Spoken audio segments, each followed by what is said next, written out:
How we doing? How we doing? See if this is working. Yeah, I think it's working. All right.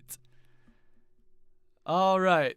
Hey guys, Samuel here with pathtoproducer.com. And in this video, live stream thing, I'm going to address one of the biggest concerns musicians have, which is when you're trying to make something, you don't know where to start. So I'll provide you guys with 3 tips that you can use to get and stay inspired. But if you haven't already, I want to give you guys my free masterclass that I just put on where I reveal my top 10 secrets to making Billboard charting songs. You can go ahead and head over to pathtoproducer.com/10secrets, and I'll also just provide a link in the description of this video. Anyway, on to the 3 tips to get inspired. Let's start with number 1. Become efficient. Sometimes we think of our favorite artists and that they're just able to pour out these ideas, this endless stream of creativity continually. It doesn't actually work like that. It's a lot more about taking advantage of the times that you do feel inspired. So when a wave of creativity hits you, and it only lasts like 10 to 20 minutes. You want to capitalize on that time and spend it arranging and composing your song idea. Don't waste it tweaking and perfecting your sounds. Like, don't try to find the perfect snare or something like that. So something you can do whenever you get hit with a wave of creativity is just use drums and sounds that you're already familiar with. Use the sounds that you already know. Perhaps stuff you've already used in a previous song. Use presets or something that you've already used and you already know sounds good. Let me show you something in Ableton real quick. Quick little trick that you can use. See if I can transition here. Oops. Here in Ableton, this is something I use in every song. So let's say, for example, you just want a quick little snare. I'm going to look up decap snare. This guy's got great snare drums. Go to all results. That button right there. And then, you can use this for drums. You can use this for anything. Let's just pull up a reverb. Reverb, stick it on there. It's just so quick. You just want to be moving and chase after those goosebumps. And you don't have to spend all your time digging through your settings. So it's important that you're so efficient. It's so important that you're efficient because you don't want to waste any of that time and just miss out on that good stuff that you have in your head. So let's move on to tip number 2. Tip number 2 is to have ADD. Once again, when that wave of creativity hits you, you'll most likely be able to come up with like more than one idea. You'll come up with certain things and you might think, oh, but this also sounds good. And so whenever that happens, and even if it's unrelated to the project you're working on, you should save those ideas for another song so that you can come back to them later. For example, like when that wave comes, go ahead and get distracted for a little bit. Just dump out all that stuff. Just pour it out. And then do a save as. And name it something like, I don't know, whatever you want to name it. But it's really good to get that out of the way so whenever you're hitting a slump, like later, you can think, oh, let's just pick up this project that I had before. And from what I've seen, when you're feeling creative, you start to get even more it's like this positive feedback loop. Creativity breeds creativity. Have you guys ever been stuck on a certain part of a song for way too long, like an hour on like a certain section of your drop or something like that? And then after forever, you start to doubt and start to second guess yourself and think, I don't know if I even like this anymore. I don't know if the original idea was even good to begin with. It's just like that, but it's the opposite when you're creative. Because when you're onto something, you'll feel like everything you make is just fire. And most of the time, you're right. You want to get that head bopping and just go ahead and get distracted, and then you can come up with a lot of stuff all at once. So let me show you an example in this song that me and my cousin were making. And we started off with this project, and we were working on it. We're like, oh, I don't know what to do here. And the drop we were working on was supposed to be really chill. But then on accident, happy accidents, that's what it's all about. We found this sound that just sounds super grimy. And we hit a few notes, and I was like, oh, do that again. Do this, hit those notes again. Let me show you what it started as, and I'll show you what we got from it.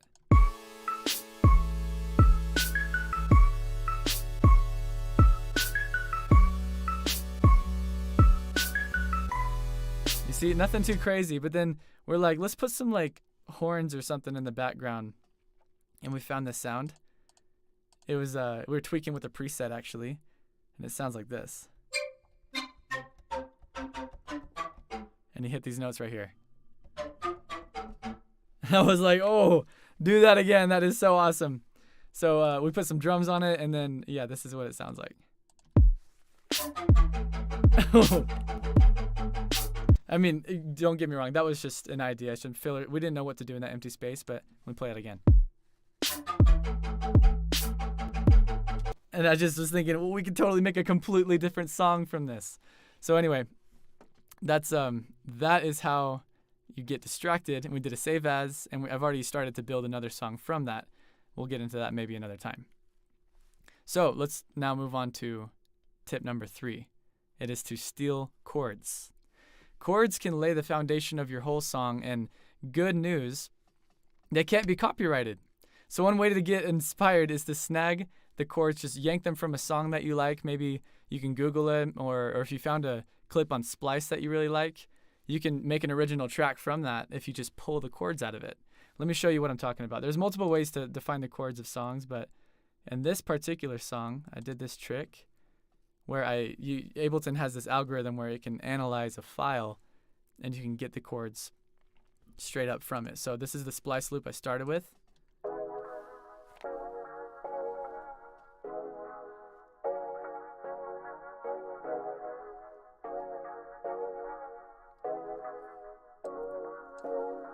I really like it. And I was thinking, oh man, those chords just sound so jazzy. So let's go grab them like this.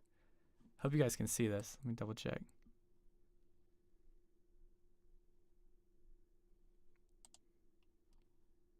I think you're seeing it.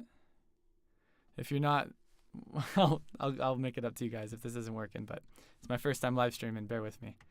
Anyway, I'm going to copy it down just like that to a MIDI track. It went from audio, copied it down to a piano track. Let me do that again. I grab it, hold control, and just drag it down. And whenever it gives you this box right here, make sure you hit harmony, and then it'll analyze that, and it'll give you some chords to work with, or whatever notes we're playing. So if I solo it, it sounds like this.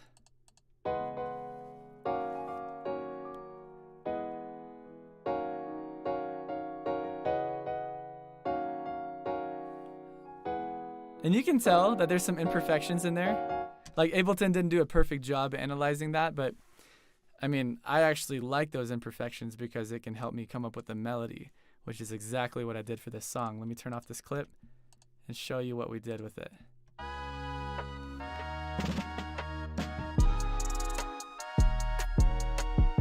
It's a completely new song, right?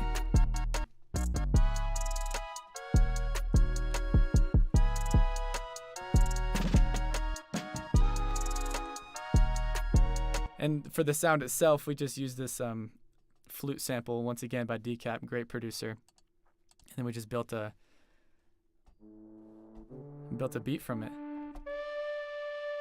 And it's called, we titled it Choo Choo on That Beat because that train horn sample that we used. Anyway, that is tip number 3. So let's do a quick recap. Tip number 1 is to be efficient. So whenever that wave does come, you want to maximize that. Tip number 2 is to get distracted, have ADD. I think that's what I said, have ADD. And that's because whenever you get hit with a wave, you can come up with like 5 songs at once, just boom, boom, boom, boom, boom, and just pour out all those ideas, do a save as, and come back to them later. Tip number 3, steal people's chords. Okay, guys, I hope that was helpful.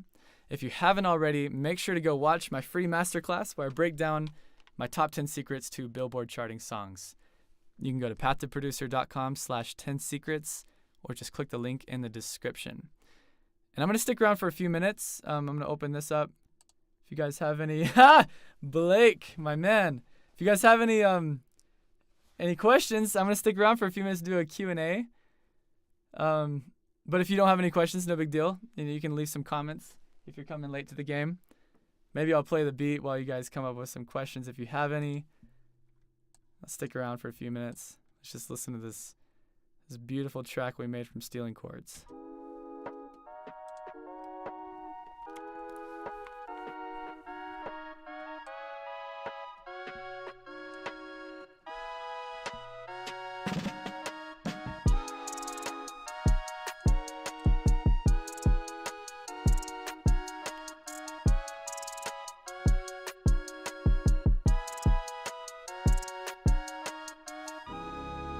there is a delay from what I read and when you guys hear me.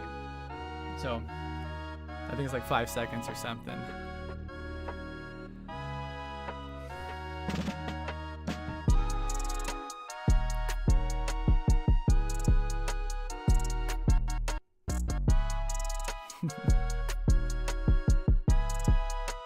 All right. Hey guys, no sweat. No, if you have no questions, that's no big deal. Feel free to leave them in the comments later, though, if you do have questions, and I'll come back and I'll get to them. And that wraps up the first live stream ever